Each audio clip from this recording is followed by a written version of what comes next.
Amigo, je n'aurais jamais cru devoir faire cette vidéo un jour, je n'aurais jamais cru devoir même me poser la question. Zinedine Zidane était-il si fort que ça? Zinedine Zidane est-il réellement une légende de notre football? C'est vous qui me forcez à la poser. Dernièrement, je vous ai posé la question sur Twitter, quelles étaient les stars du passé qui vous semblaient surcotées aujourd'hui? Et j'ai halluciné devant le nombre de commentaires mentionnant Zizou. Dans un premier temps, ça m'a choqué, mais en y réfléchissant 2 secondes, froidement, je me suis dit qu'effectivement, il y avait matière à débattre au moins. Du coup, je te propose aujourd'hui de replonger dans la carrière du Z et de juger objectivement s'il mérite sa place parmi les GOAT de ce sport ou si on n'en a pas un petit peu trop fait par pur chauvinisme.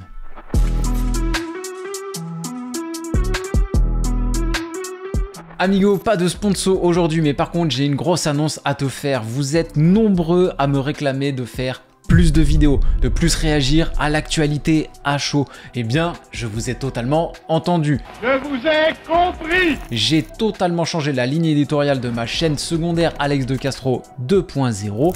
Vu que j'ai arrêté les lives, il n'y a plus de best-of de live sur cette chaîne. Dorénavant, il n'y a plus que des vidéos originales, des débriefs de matchs, des réacts à l'actualité, des analyses à chaud, mais aussi des vidéos plus personnelles sur ma passion pour le sport. Et à plus long terme, je pense aussi qu'on verra quelques vlogs sur ma vie au Japon. Ah vraiment, je vais bien me faire plaisir avec cette deuxième chaîne, donc n'hésite pas à t'abonner, je t'ai mis un lien dans la description. Bon, là on s'attaque à un monument aujourd'hui, on va essayer de faire les choses bien. Comme d'habitude, pour juger une carrière, je vais me baser sur des critères objectifs comme le talent, les statistiques, le palmarès, mais aussi l'impact sur le football.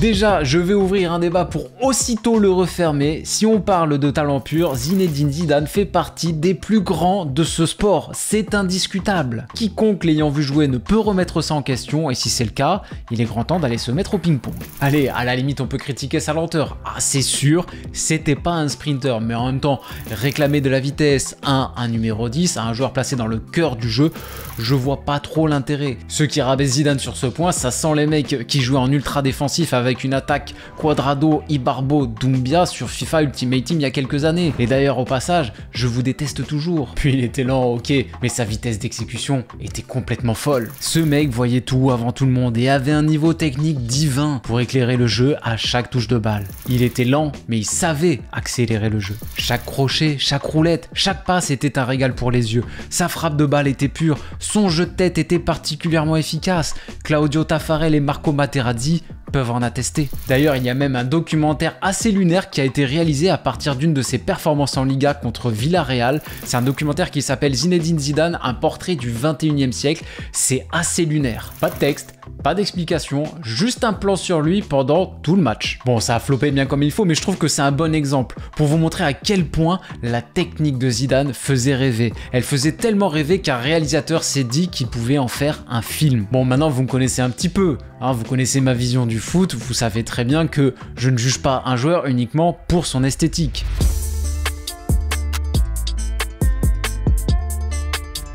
Deuxième débat, les statistiques, et dans le cas précis de Zinedine Zidane, le manque de statistiques. Et c'est d'ailleurs l'argument qui revient le plus souvent de la part des gens qui pensent que Zidane est surcoté. Depuis les années Messi et Ronaldo, on n'a jamais autant accordé d'importance aux stats. Et ce, pour 2 raisons. D'une, c'est évident, parce que les 2 extraterrestres ont eu des stats absolument ahurissantes et qu'elles ont donc contribué à élever considérablement nos attentes envers les joueurs. Et de 2, parce que ça permet de juger facilement un joueur qu'on a peu ou jamais vu jouer. Un petit tour sur la fiche Wikipédia et hop, c'est plié. Mais revenons-en au point numéro 1. Qu'un joueur à vocation offensive puisse marquer 40, 50, 60 buts dans la saison, aujourd'hui, ça nous semble totalement réaliste. Surtout si on a grandi avec le football de ces 10-15 dernières années. C'est d'ailleurs pour ça qu'aujourd'hui, beaucoup de gens trouvent que les joueurs d'aujourd'hui sont nuls. Et de la même manière, certains réévaluent l'histoire avec les mêmes critères. En gros, si Messi l'a fait, bah pourquoi pas Zidane en fait? Mais il faut bien comprendre une chose, c'est que ni hier ni aujourd'hui, ces stats ne sont normales. Il y a 20 ans et plus, on ne demandait de grosses lignes de stats qu'aux buteurs, et même eux, quand ils arrivaient à 30 buts toutes compétitions confondues à la fin de la saison, c'était déjà énorme. Batistuta, la saison la plus prolifique de sa carrière, c'est 29 buts toutes compétitions confondues avec la Fiorentina. R9, son max, l'Ajax, c'est 47 buts avec le Barça. Je suis honnête dans ma démarche, je ne suis pas allé vous chercher n'importe qui pour la comparaison. Ces mecs jouaient à des postes plus offensifs, ils jouaient à des postes plus avancés, plus proches de la surface des réparations et pourtant, ils étaient loin des statistiques de Ronaldo et Messi Prime. Donc rabaisser Zidane dans son rôle de numéro 10 pur à cette même époque, qui marquait environ une dizaine de buts en moyenne et une quinzaine de passes décisives, je trouve ça un petit peu dur, voire même un peu injuste. Mais dur, ça ne veut pas dire faux pour autant. Un Cruyff par exemple a des statistiques bien plus impressionnantes et a apporté autant d'émotions dans le jeu que Zidane, autant de créativité que Zidane. Idem pour Platini. Maradona a de meilleurs ratios également. Mais ces légendes sont déjà placées au-dessus de Zidane dans les débats. Et ça de manière officielle, puisque Platini et Cruyff ont 3 ballons d'or, tandis que Zidane n'en a qu'un. Et Maradona, je pense qu'il en aurait eu plus que Zidane également, s'il avait pu y prétendre. Pour rappel, à l'époque de Maradona, le ballon d'or n'était réservé que aux Européens. L'argument des statistiques peut paraître un petit peu facile, c'est vrai, mais il n'est pas totalement dénué de sens.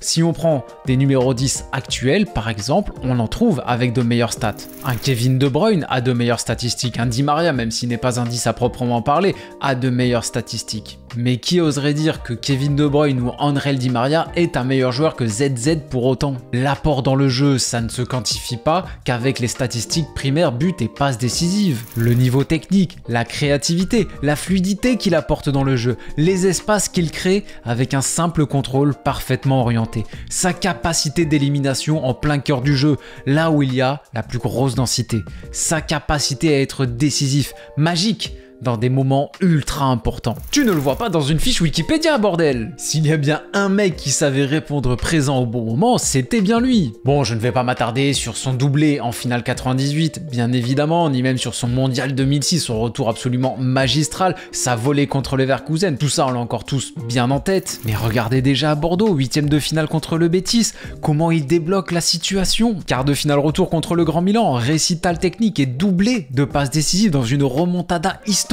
Même si bon, la première passe décisive elle compte pas vraiment. 1997, demi-finale retour de Ligue des Champions contre le Grand Ajax, doublé de passes décisives et but magnifique. Saison suivante, quart de finale de Ligue des Champions, triplé de passes décisives sur la pelouse du Dynamo Kiev du légendaire coach Valeri Lobanovski. Donc oui, au niveau des statistiques, si on est tout à fait honnête, ce n'est pas grotesque, on peut trouver mieux. Mais je ne vois pas par rapport à qui on le surcote avec ce critère-là. En contre-exemple sur Twitter, on m'a cité Modric et Iniesta qui avec 200 matchs joués en plus ont moins de buts et moins de passes décisives. Donc niveau exemple, j'ai connu mieux. D'autant qu'en plus ce ne sont même pas des numéros 10.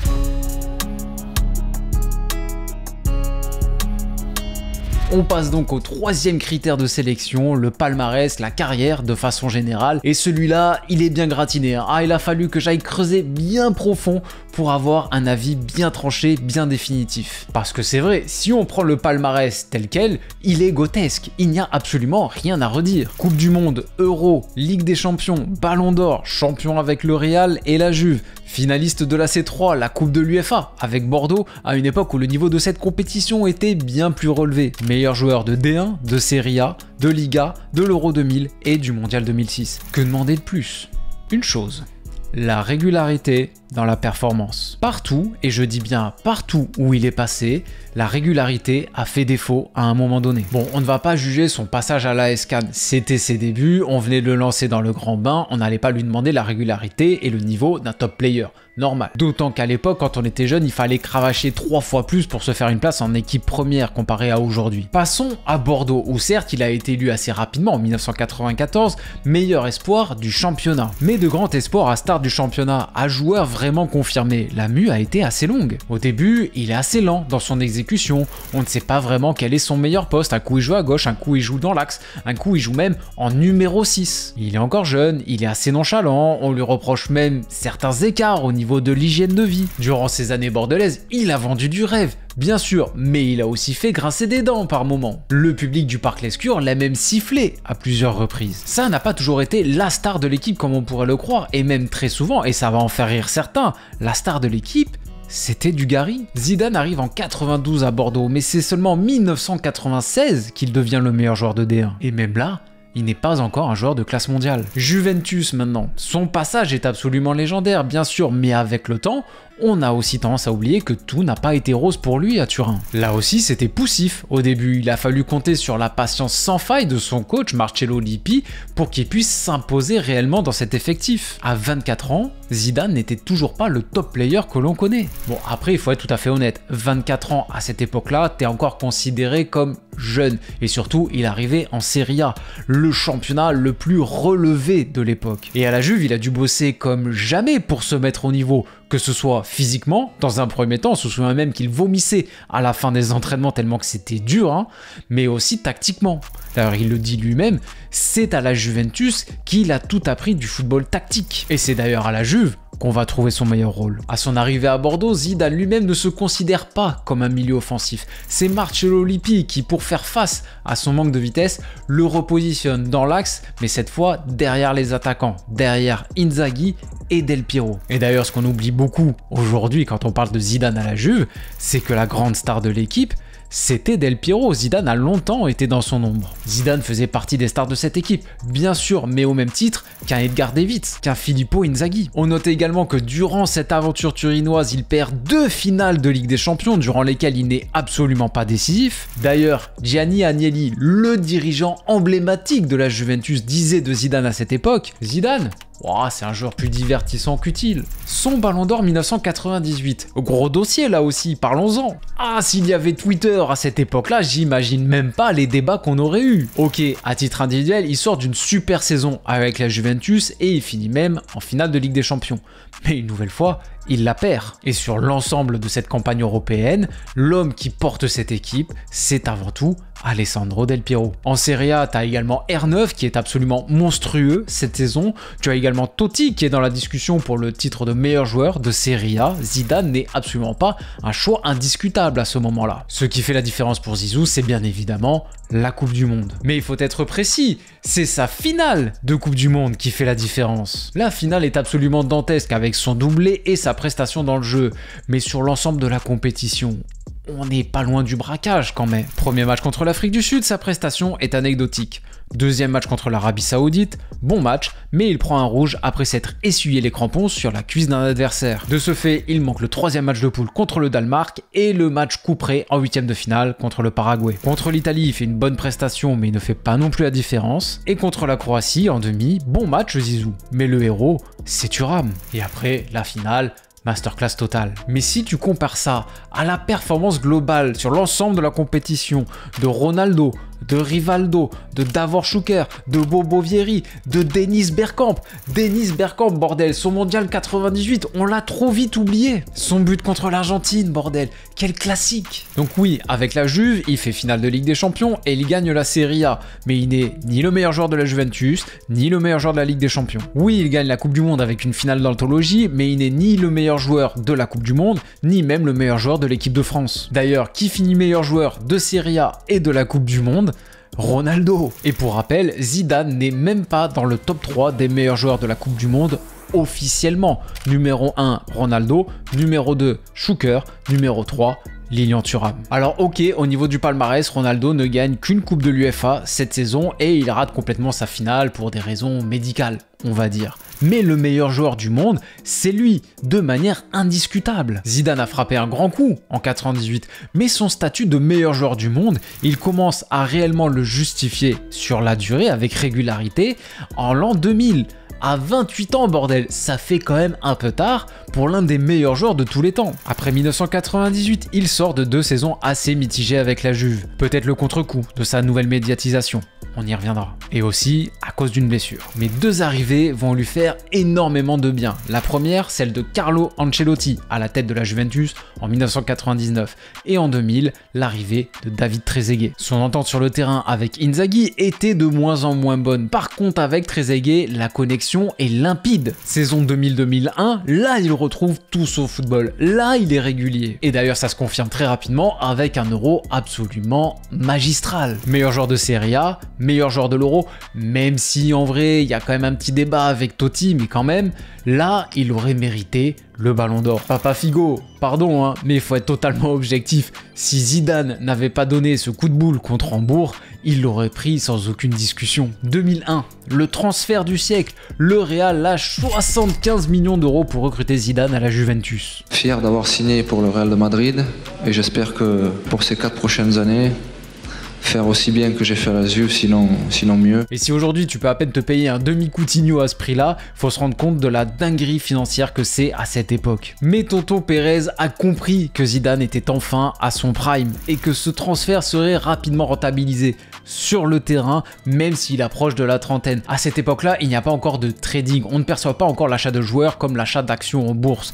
On achète pour la gloire personnelle, pour la gloire du club, mais pas plus. On ne réfléchit pas à la potentielle revente. Confirmation immédiate, dès la première saison de Zizou, le Real gagne la Ligue des Champions et cette fois Zidane ne passe pas à côté de sa finale, c'est le moins que l'on puisse dire, avec une reprise de volée d'une perfection absolue qui restera dans les mémoires à jamais. Pour moi, la période de Zidane au Real, c'est celle où il y a le moins à redire. C'est là qu'il marque le plus de buts, qu'il distille le plus de passes décisives, franchissant même plusieurs fois la barre des 20 caviars par saison. Son entente avec R9 est absolument magnifique. Il a connu des baisses de régime au Real, notamment sur ses 2 dernières saisons.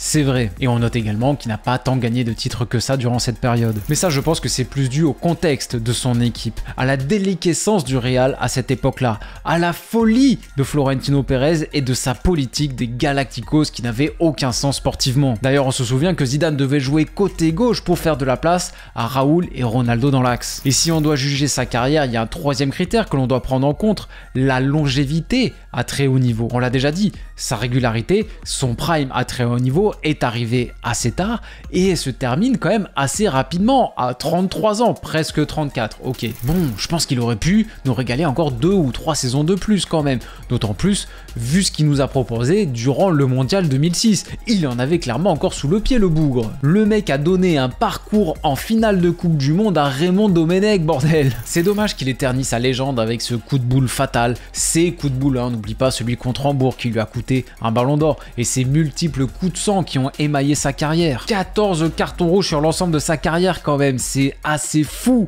pour un joueur offensif. Et ça aussi, ça joue dans son évaluation globale. Donc en somme, si on est tout à fait honnête, oui, Zidane est un peu surcoté. On l'a érigé en divinité absolue en France 98, dans un pays où le grand public n'avait pas encore une grande culture foot. Dans une France qui cherchait une figure positive de l'immigration également. France 98, la fameuse France black blanc beurre. Zidane, c'était l'ambassadeur parfait, le rayonnement qu'il a apporté à la France, son charisme, sa gentillesse, son humilité, comment ne pas aimer ce mec en fait? Donc oui, il était un peu surcoté, mais j'insiste bien sur la signification de ce terme qui est un peu galvaudé de nos jours. Surcoté ne veut pas dire nul, ça ne veut pas dire qu'on a érigé un joueur banal en star juste parce qu'il était français. Mais si on place les exigences au maximum, comme on est censé le faire quand on évalue la carrière d'un joueur qui prétend être l'un des meilleurs de l'histoire, bah on se rend compte quand même qu'il y a pas mal de joueurs qui lui passent avant, des Maradona, des Cruyff, des Platini, des Pelé. Après, il n'est peut-être pas dans le top 10 des joueurs all-time, d'accord, mais il est au moins dans le top 20, faut pas déconner. Son impact sur l'histoire des plus grandes compétitions, son niveau technique magistral et l'esthétisme incroyable de son jeu font de lui un joueur définitivement à part, que le football n'oubliera jamais, que l'on soit français ou pas. Voilà amigo, ce sera tout pour aujourd'hui. J'espère que tu as apprécié cette vidéo autant que moi j'ai apprécié la réaliser. Vraiment, je me suis régalé à replonger dans la carrière de Zidane. J'en ai pris plein les yeux à regarder des matchs d'époque. Vraiment, c'était un bonheur. N'oublie pas le petit pouce bleu et l'abonnement pour ne pas manquer mes prochaines vidéos et pour me soutenir. Tiens, puisqu'on a parlé du Real et des Galacticos, je peux te proposer cette vidéo sur le Real Madrid, sur l'évolution du Real Madrid sur ces 20 dernières années, sur comment cette équipe est passée d'une équipe mal bâtie au début des années 2000 à une Dream Team sur les dernières années. Bon, c'est un peu en train de s'effondrer ces derniers mois. N'hésite pas à regarder ça. Moi, je te dis à la prochaine. Ciao, ciao!